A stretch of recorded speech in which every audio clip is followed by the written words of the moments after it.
Hello दोस्तों, नमस्कार। मैं राकेश। सबसे पहले मैं आप सभी लोगों का स्टडी विथ राकेश चैनल पर स्वागत करता हूं।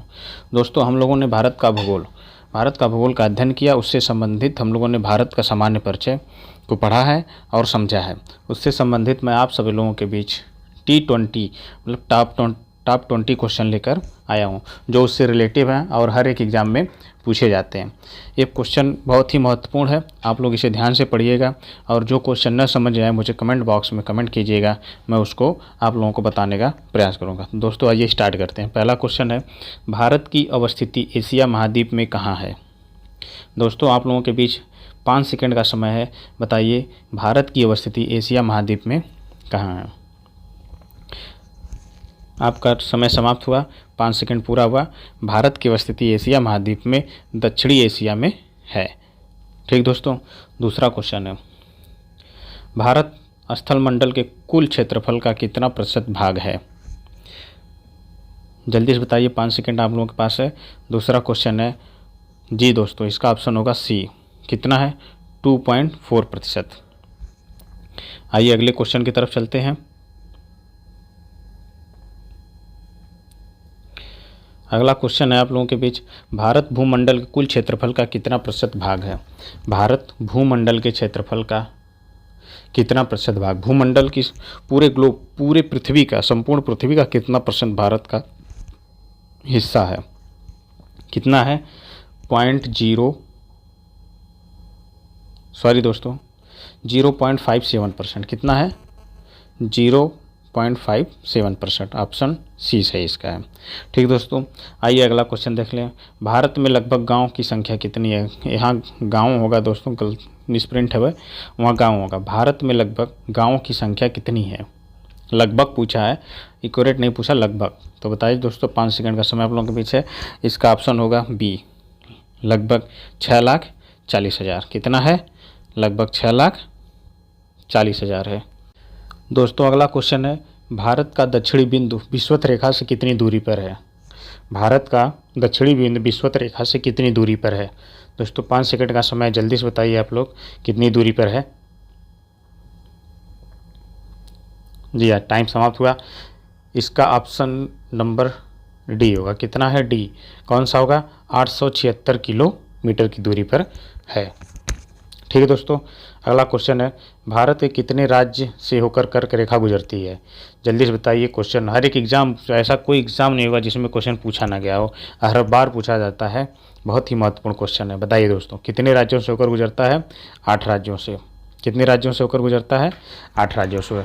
वह राज्य कौन कौन से है? गुजरात, राजस्थान, मध्य प्रदेश, छत्तीसगढ़, झारखंड, पश्चिम बंगाल, त्रिपुरा, मिजोरम। इसी क्रम में इनको पूछा भी जाता है, पश्चिम से पूर्व, पूर्व से पश्चिम। पश्चिम से, अगर पश्चिम से बात करें तो सबसे पश्चिम में गुजरात है, और सबसे पूर्व में बात करें तो सबसे पूर्व में मिजोरम है। ठीक दोस्तों, आइए अगले क्वेश्चन की तरफ हम लोग चलते हैं। अगला क्वेश्चन देखते हैं। अगला क्वेश्चन है, उस भारतीय राज्य का नाम बताइए जिससे कर्क रेखा और भारतीय मानक समय रेखा दोनों गुजरती है। जल्दी से दोस्तों बताइए, 5 सेकंड का आप लोगों को उसमें बीच समय है, जल्दी बताइए। जी हाँ, यह कौन सा प्रदेश है? मध्य प्रदेश। यहाँ से कर्क रेखा और इधर से 23.5 डिग्री और इधर से 82.5 डिग्री, सॉरी, इधर से 82.5 डिग्री। कितना? 82.5 डिग्री। ये दोनों एक जगह जहाँ काटती हैं, वो कहाँ काटती है? मध्य प्रदेश में। ठीक दोस्तों, कहाँ काटती हैं? मध्य प्रदेश में। आइए अगला क्वेश्चन देख। दोस्तों, अगला क्वेश्चन है, भारत की दक्षिणतम बिंदु इंदिरा पॉइंट निम्नलिखित में से कहाँ पर अवस्थित है? जो भारत का दक्षिणतम बिंदु है इंदिरा पॉइंट, वो निम्नलिखित में से कहाँ पर अवस्थित है? किस राज्य पर, किस जगह है, किस केंद्र शासित प्रदेश पे है? तो बताइए दोस्तों, कहाँ पर है यह? भारत कहाँ पे है? अंडमान निकोबार द्वीप समूह पे। बहुत सही दोस्तों, इसका ऑप्शन कौन सा सही होगा? Option number A. कहाँ पर? अंडमान निकोबार द्वीप समूह पर अवस्थित है। और इसे अगर यहीं पे यह क्वेश्चन पूछे, भारत का दक्षिणतम मुख्य भूमि का बिंदु कौन सा है, तो हो जाएगा कन्याकुमारी। क्या हो जाएगा तब? कन्याकुमारी हो जाएगा। तो दोस्तों, आइए अगला क्वेश्चन देखते हैं। भारत मानक समय की मायोत्तर कितने राज्य से होकर गुजरती है? जो मायोत्तर रेखा है भारत का मानक समय की, यह भारत के कितने राज्यों से होकर गुजरती है? कितने राज्यों से होकर गुजरती है जल्दी बताइए। 5 सेकंड हो चुका आप लोगों का। इसका ऑप्शन कौन सा सही है? ए। कितने राज्यों से? 5 राज्यों से होकर गुजरती है। कौन कौन से? उत्तर प्रदेश, मध्य प्रदेश, उत्तर प्रदेश, मध्य प्रदेश, छत्तीसगढ़, उड़ीसा, उसके बाद आंध्र प्रदेश। इसमें याद करिएगा यूपी, एमपी, एपी, 3 यहाँ से याद हो जाएंगे और सीयू, ठीक, ऐसे है। कितने राज्यों से? 5 राज्य। ये 5 राज्य कौन कौन से? ऐसे उत्तर से दक्षिण और दक्षिण से उत्तर, इसी क्रम में पूछे जाते हैं। ठीक दोस्तों, आइए अगले क्वेश्चन की तरफ चलते हैं हम लोग हैं। अगला क्वेश्चन आप लोगों के बीच हाजिर है। भारत अक्षांशीय दृष्टि से किस गोलार्ध में अवस्थित है? भारत अक्षांशीय दृष्टि से किस गोलार्ध में अवस्थित है? जल्दी बताइए दोस्तों। आप लोगों को पहले ही वीडियो में हमें बताए थे कि भारत के परिचय में कि भारत अक्षांशीय दृष्टि से किस गोलार्ध में अवस्थित है। जल्दी बताइए, सभी लोगों को आता है, बहुत ही महत्वपूर्ण और इजी क्वेश्चन है। किस गोलार्ध में अवस्थित है? जल्दी बताइए। जी हाँ, किस? इसका ऑप्शन होगा सी। किस गोलार्ध में? उत्तरी गोलार्ध में अवस्थित है अक्षांशीय दृष्टि से। तो दोस्तों आइए हम सभी लोग अगले क्वेश्चन की तरफ चलते हैं। अगला क्वेश्चन है, भारत देशांतरी दृष्टि से किस गोलार्ध में अवस्थित है? दोस्तों भारत देशांतरी दृष्टि से किस गोलार्ध में अवस्थित है? आपके बीच 5 सेकंड का समय है, जल्दी बताइए किस गोलार्ध में अवस्थित है। इसका आंसर क्या होगा? जी हाँ, 5 सेकंड बीत चुके हैं, जल्दी बताइए। इसका आंसर होगा पूर्वी गोलार्ध में। किस गोलार्ध में? पूर्वी गोलार्ध में। ठीक है दोस्तों, किस गोलार्ध में है? पूर्वी गोलार्ध में। अगला क्वेश्चन देखते हैं, क्वेश्चन नंबर 12। क्वेश्चन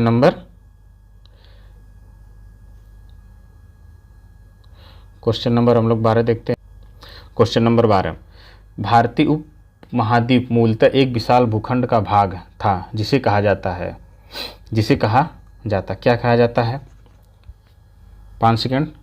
जी हाँ, अगला इसका आंसर है D for dog. Gondwana land का भाग था। भारत उपमहाद्वीप जो पहले गोंडवाना लैंड का भाग था। ठीक दोस्तों, आइए अगले क्वेश्चन की तरफ चलते हैं। अगला क्वेश्चन है क्वेश्चन नंबर 13।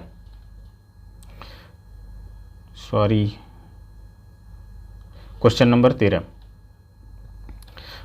13 है, निम्नलिखित में से किस देश की भारत के साथ सबसे लंबी स्थलीय सीमा है? दोस्तों बहुत महत्वपूर्ण क्वेश्चन है और बहुत ही इंपॉर्टेंट और क्वेश्चन हर एक क्वेश्चन पूछा जाता है। कभी लंबाई पूछ जाती है, कभी देश का नाम पूछ लिया जाता है। बस शब्दों का खेल होता है, लेकिन क्वेश्चन एक ही टाइप का होता है। एक ही क्वेश्चन पूछा तो उसे घुमा के पूछा जाता है। तो दोस्तों 5 सेकंड का आपके बीच समय, जल्दी बताइए कौन सा देश वो है।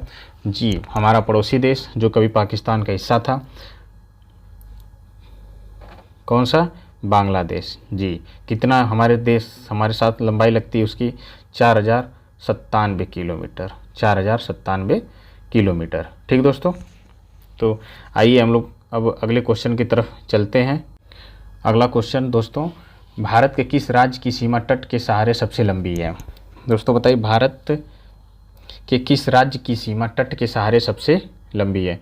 ये भी क्वेश्चन बहुत ही महत्वपूर्ण है, जो हमेशा पूछा जाता है, हर एक एग्जाम में ही पूछा जाता है। बहुत ही अच्छा क्वेश्चन है। ठीक दोस्तों, क्योंकि ये कन्फ्यूजन भरा है, इसलिए ये क्वेश्चन पूछा जाता है। किस राज्य किसके साथ लगती है हमारी सीमा सबसे अधिक? 5 सेकंड का समय, जल्दी से बताइए आप लोग किसके साथ लगती है। जी, ऑप्शन इसका कौन सा सही है? सी, गुजरात। इसकी सीमा कितने लगती है तट के सहारे? 1214 किलोमीटर। ठीक दोस्तों, अगर पूछा जाए कभी, दूसरे नंबर पे आता है आंध्र प्रदेश। कौन सा? आंध्र प्रदेश। एक तरफ से और यहाँ क्वेश्चन बनते हैं कि प्रायद्वीपीय भारत का वह कौन सा राज्य है जो तट के सहारे सबसे लंबी सीमा रेखा लगाता है? कौन सा है? आंध्र प्रदेश। कितना है? 973 किलोमीटर। 973 किलोमीटर। अगर प्रायद्वीपीय भारत की बात करेगा तो आंध्र प्रदेश, अगर संपूर्ण भारत की बात करेगा तो गुजरात होगा। ठीक दोस्तों, अगला क्वेश्चन, भारत और पाकिस्तान किस सीमा रेखा के द्वारा पृथक होते हैं? जल्दी बताइए, 5 सेकंड का समय आप लोगों के बीच है। जी, 5 सेकंड हो चुके। कौन सी रेखा है? रेड क्लिफ रेखा। 1947 में। कब? 1947 में।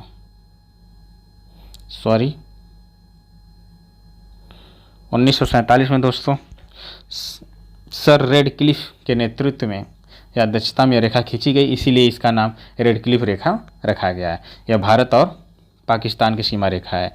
मैकमोहन रेखा कब खींची गई, किसके बीच है, भारत और चीन के बीच। डुरंट रेखा अफगानिस्तान के साथ लगती है। ठीक दोस्तों, आइए अगले क्वेश्चन की तरफ हम लोग चलते हैं। जो अगला क्वेश्चन,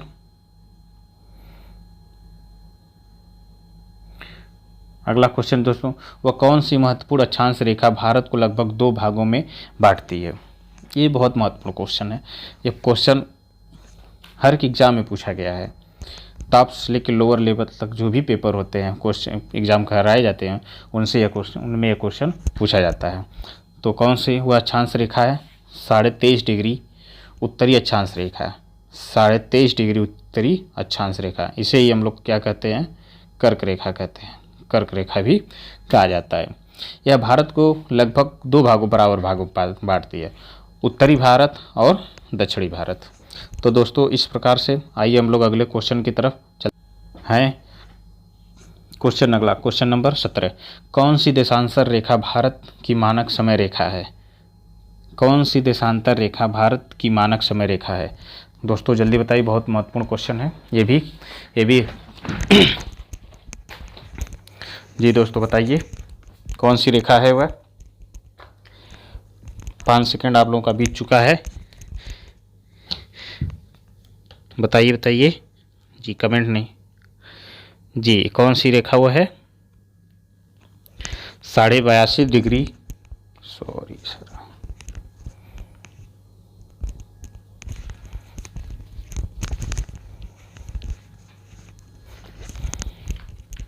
कौन सी रेखा 82.5 डिग्री पूर्वी देशांतर रेखा है। कौन सी 82.5 डिग्री पूर्वी देशांतर रेखा है। यह भारत की मानक समय रेखा है। ठीक देखिए दोस्तों, अगला क्वेश्चन, कर्क रेखा पर किस राज्य की राजधानी अवस्थित है। ये क्वेश्चन बहुत ही महत्वपूर्ण है। ये भी क्वेश्चन हर एक एग्जाम में पूछे जाते हैं। दोस्तों जितने भी क्वेश्चन हमने आप लोगों को बताए हैं वो क्वेश्चन किसी ना किसी एग्जाम में पूछे गए हैं, इसलिए हमने आप लोगों के बीच ये क्वेश्चन लाए हैं। ठीक, तो ये क्वेश्चन तो है, कर्क रेखा पर किस राज्य की राजधानी अवस्थित है। जल्दी बताइए दोस्तों, किस राज्य की राजधानी अवस्थित है। झारखंड राज्य की। दोस्तों किसकी, इसका ऑप्शन होगा ए। झारखंड जो है झारखंड राज्य की राजधानी है रांची। यही जो है कर्क रेखा पर अवस्थित है। ठीक दोस्तों, आइए अगले क्वेश्चन की तरफ हम लोग चलते हैं। फिर भारतीय मानक समय और ग्रीनविच, दोस्तों यहाँ थोड़ा मिस्टेक है, टाइपिंग करने में मिस्टेक हो गया है। भारतीय मानक समय और ग्रीनविच के मध्य समय में कितने घंटे का अंतर पाया जाता है। तो यहाँ एक टॉपिक छूट गया है, उसको मैनेज कर लीजिएगा यहाँ पे। ठीक, के छूटा हुआ है। भारतीय मानक समय और ग्रीनविच मध्य समय में कितने घंटे का अंतर पाया जाता है। ठीक दोस्तों, तो जल्दी बताइए, ये भी क्वेश्चन बहुत अच्छा है। कितने घंटे का अंतर पाया जाता है। 5 सेकेंड हो चुके हैं आप लोगों को। इसका ऑप्शन कौन सा, ये डी फॉर डॉग। कौन सा, 5वां। 5.5 घंटे का अंतर पाया जाता है। हम लोग 82.5 डिग्री जो ग्रीनविच रेखा से आगे हैं, कितना, 82.5 डिग्री। 1 डिग्री बराबर 4 मिनट होता है, तो 82.5 डिग्री में जब गुणा करेंगे तो 5.5 घंटे हम लोग आगे हैं। दोस्तों आइए हम लोग अब अगले क्वेश्चन की तरफ। क्वेश्चन नंबर 20, भारत स्वस्थ आकार में विश्व का किस नंबर का देश है, या क्षेत्रफल के दृष्टि से भारत चौथे स्थान का देश है। तो जल्दी से बताइए दोस्तों, आप लोगों के बीच 5 सेकंड का समय है। तो समय समाप्त हुआ। इसका आंसर होगा ऑप्शन नंबर सी। ये विश्व में 7वें नंबर का देश है, सबसे 7वें नंबर के देश क्षेत्रफल की दृष्टि से। अगर जनसंख्या के आधार पर बात की जाए तो यह दूसरे नंबर पर देश आता है। तो देखते हैं सबसे पहले नंबर पर क्षेत्रफल के आधार पर कौन सा देश आता है। सबसे पहले नंबर पर रूस, कनाडा, फिर चीन, संयुक्त राज्य अमेरिका, ब्राज़ील, ऑस्ट्रेलिया, उसके बाद भारत है। दोस्तों इस प्रकार हम लोगों ने भारत के सामान्य परिचय से संबंधित T20 मतलब कि टॉप 20 क्वेश्चनों का अध्ययन किया और समझा है। अगर इस किसी भी क्वेश्चन में दोस्तों आप लोगों को कोई दिक्कत हो तो हमें कमेंट बॉक्स में कमेंट कीजिए, हम उसको जो है सॉल्व करने का प्रयास करेंगे। दोस्तों अगर ये वीडियो आप लोगों को पसंद आई हो तो मेरे इन चैनल को सब्सक्राइब कीजिएगा, लाइक कीजिएगा और अधिक से अधिक शेयर कीजिएगा। जय हिंद, जय भारत।